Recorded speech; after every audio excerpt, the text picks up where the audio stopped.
Hi hello welcome back to my YouTube channel. അപ്പോൾ ഇന്നത്തെ video എന്ന് പറഞ്ഞാൽ നമ്മളൊരു സ്ഥലം വരെ പോവുകയാണ്. അതെ, ഞങ്ങളൊരു ട്രിപ്പ് പോവുകയാണ്. അതെവിടേക്കാണ് ഞാൻ കഴിഞ്ഞ വീഡിയോയിൽ പറഞ്ഞിട്ടുണ്ടായിരുന്നു. ഞങ്ങൾ ബോണക്കാടാണ് പോണത്. ഞങ്ങളെല്ലാവരും കൂടെയാണ് പോണത്. ഞങ്ങളങ്ങനെ ആദ്യം പോയത് വിതുര JC ഫാമിലാണ് പോയത്. അതിൻ്റെ അകത്ത് കയറി ഒരുപാട് നടക്കാനൊക്കെ ഉണ്ടായിരുന്നു. ഒരുപാട് ഓലപ്പുരകളും അതും ഇതൊക്കെ കാണാനും ഉണ്ടായിരുന്നു. അങ്ങനെ അതൊക്കെ കണ്ട് പിന്നെ ഞങ്ങൾ പോയത് പശുവിനെ കാണാൻ വേണ്ടിയിട്ടാണ്. പക്ഷേ അതിനെ കാണണമെങ്കിൽ ഇതുപോലെ നമ്മൾ കാല് നനച്ചിട്ടേ അതിൻ്റെ അകത്തോട്ട് കയറാൻ അവർ സമ്മതിക്കുള്ളൂ.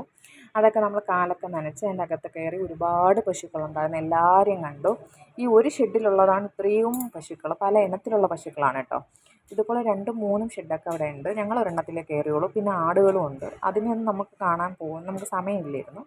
അങ്ങനെ ഇതിനെയൊക്കെ കണ്ട് അമ്മാളിന് പശുവിനെയൊക്കെ കാണിച്ചു കൊടുത്ത് നമ്മൾ അവിടെ കുറേ കാണാനൊക്കെ ഉണ്ടായിരുന്നു. അതൊക്കെ കണ്ട് അങ്ങനെ പുറത്തിറങ്ങിയപ്പോഴാണ് ഈ ചെടി എൻ്റെ കണ്ണിൽ പെട്ടത് ഗൈസ്. ഇത് എൻ്റെ ഒരുപാട് തവണ എൻ്റെ കൈ മുറിച്ചിട്ടുള്ള ചെടിയാണ്. അങ്ങനെ ആരെങ്കിലും കൈ മുറിച്ചിട്ടുണ്ടെങ്കിൽ ഒന്ന് കമൻറ്റ് ചെയ്യണം കേട്ടോ. അങ്ങനെ നൊസ്റ്റു അടിച്ച് ഞാൻ എടുത്ത് വെച്ച വീഡിയോ ആണ്. അതുപോലെയാണ് ഈ പൂവും. ഇതിൻ്റെ പേരറിയാമെന്നുള്ളവർ ജസ്റ്റ് ഒന്ന് കമൻറ്റ് ചെയ്യണം. എനിക്കറിയത്തില്ല, ഞാൻ മറന്നുപോയി. പക്ഷേ ഞാൻ ഒരുപാട് കണ്ടിട്ടുള്ള പൂവാണ്. അങ്ങനെ നിന്നപ്പോഴാണ് ട്രാക്ക് വരുന്നത് കണ്ടത്. ഈ ട്രാക്ക് എന്ന് പറയുമ്പോൾ ഈ ചെടിയും പുല്ലും എല്ലാം, ചെടിയല്ല, ഈ പുല്ല്, ഈ കാണുന്ന പുല്ലെല്ലാം പശുവിന് കൊടുക്കുന്നത് ഈ ട്രാക്കിലാണ് കേട്ടോ. പിന്നെ ഞങ്ങൾ അവിടെ നിന്ന് ഇറങ്ങിയപ്പോൾ തൊട്ട് തുടങ്ങിയ മഴയാണ് ഗൈസ്. പക്ഷേ ക്ലൈമറ്റ് കാണണമെന്നുണ്ടെങ്കിൽ ഈ മഴയത്ത് തന്നെ പോകണം. മഴ വീട്ടിൽ ഇരുന്ന് കാണാനൊക്കെ രസമാണ്. പക്ഷേ നമ്മൾ എവിടെയെങ്കിലുമൊക്കെ ഇതുപോലെ ഇറങ്ങുമ്പോൾ മഴ പെയ്താൽ അതൊരു നെഗറ്റിവിറ്റിയാണ്. പക്ഷേ ഇങ്ങനെയുള്ള സ്ഥലങ്ങളിൽ പോകണമെങ്കിൽ മഴയത്ത് തന്നെ പോകണം. അത് കാണാനാണ് ഭംഗി. ഈ കാടും അവിടെ നിന്ന് ഒരു വീട് പോലും ഇല്ല. ഇനി ചെക്ക് പോസ്റ്റ് ചെയ്യുന്ന ഒരു 9 കിലോമീറ്ററോളം ഉണ്ട് ഈ ബോണക്കാട് ടോപ്പിലെത്താനായിട്ട്. ഇത്രയും സ്ഥലം കാടാണ്. ഈ മഴയത്ത് പോയെങ്കിലേ ഈ അറിയാൻ പറ്റുള്ളൂ അതിൻ്റെ ഭംഗി. അതുപോലെ തന്നെ ഈ വെള്ളച്ചാട്ടം. എനിക്ക് തോന്നുന്നു മഴയില്ലാന്നുണ്ടെങ്കിൽ ഇത്ര ഭംഗി കാണുമോ എന്നെൻ്റെ അടുത്ത് ചോദിച്ചാൽ എനിക്ക് ഒരു പക്ഷേ ഇല്ലയെന്ന് ഞാൻ പറയുള്ളൂ. കാരണം അത്രയ്ക്ക് ഭംഗിയാണ്. നമ്മൾ കുറച്ച് നേരം വണ്ടി അവിടെ നിർത്തി വെള്ളം ചാട്ടമൊക്കെ കണ്ടിട്ടാണ് പോയത്.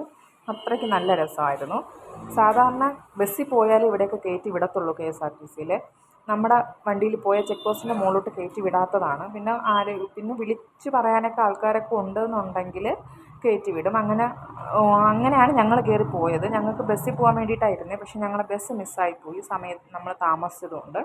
അങ്ങനെ പിന്നെ ഇതിൽ നമ്മളെ വണ്ടിയിൽ പോയതാണ്. അത് കഴിഞ്ഞ് നമ്മൾ ഒരു ഷോപ്പുണ്ട്, ഒരു നീതു ഷോപ്പ്. അവിടെ ഇറങ്ങി നമ്മൾ കട്ടനൊക്കെ കുടിച്ചു. ഈ മഴയത്ത് ചൂട് കട്ടൻ, ഈ അറ്റ്മോസ്ഫിയറിലിരുന്ന് കുടിക്കുമ്പോൾ ഭയങ്കര രസമാണ്. നമ്മൾ ഈ നല്ല തണുപ്പ്, നല്ല മഴയത്ത്, നല്ല മഴ പെയ്തുകൊണ്ട് നിൽക്കുമ്പോൾ ഈ ആവി എടുക്കുന്ന ചൂട് കട്ടൻ കുടിക്കണം. അത് കഴിഞ്ഞ് ഞാൻ എൻ്റെ അമ്മാളിൻ്റെ കുറേ പ്രഹസനമൊക്കെ ഉണ്ടായിരുന്നു. അത് കഴിഞ്ഞ് വണ്ടി കയറി ഞങ്ങൾ ചേട്ടൻ്റെ ഫോണിൽ പാട്ടൊക്കെ ഇടുന്നുണ്ട്. അത് കഴിഞ്ഞിട്ടാണ് ഞങ്ങൾ പോയത്. ഇതെന്താണെന്നറിയാമോ ഗൈസ്? ഇത് മുന്നത്തെ തേയില ഫാക്ടറിയാണ് എന്നാണ് ഞാൻ ചോദിച്ചപ്പോൾ പറഞ്ഞു തന്നത്. എനിക്കറിയത്തില്ലായിരുന്നു. പണ്ട് ഇവിടെ ഈ ബോണക്കാട് തേയില എടുത്ത് വെച്ച് അതിൻ്റെ ഒരു ഫാക്ടറിയാണ്. അതിനെ സംരക്ഷിച്ച് വയ്ക്കുകയും അതിൻ്റെ ഒരു വിൽപ്പന നടത്തുകയൊക്കെ ചെയ്യുന്ന ഒരു ഇതാണ്. അതിപ്പോൾ നശിച്ചു പോയി. ഇപ്പോൾ അവിടെ ആരും ഉപയോഗിക്കുന്നില്ല. ഉപയോഗശൂന്യമായി കിടക്കുന്ന കെട്ടിടങ്ങളാണ്. അപ്പോൾ പണ്ടിങ്ങനെ ഒരു വലിയ കെട്ടിടമായിരുന്നു. പിന്നെ നമ്മൾ അവിടെ നിന്ന് ഇറങ്ങി നമ്മൾ ഫുഡ് കഴിക്കണം. അപ്പം തന്നെ ഏതാണ്ട് ഒരു 4 മണിയൊക്കെ ആയിട്ടുണ്ട്. നമ്മളിവിടെ അമ്പാടി ഹോട്ടൽ, അവിടെ നിന്നാണ് നമ്മൾ ഫുഡ് കഴിച്ചത്. നമ്മുടെ ഗണപതി പാറ കഴിഞ്ഞ് പല സൈഡിലിരിക്കുന്ന ഹോട്ടലാണ്.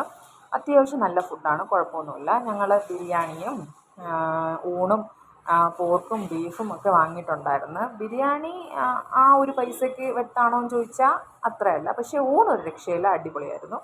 പിന്നെ ഞങ്ങൾ ഒരു 5 മണി അടുപ്പിച്ച് ഞങ്ങളത് വീടെത്തിയിരിക്കുന്നു. അപ്പോൾ ഇന്നത്തേക്ക് ഇത്രയേ ഉള്ളൂ. അടുത്ത വീഡിയോയിൽ വീണ്ടും കാണാം. Okay, by.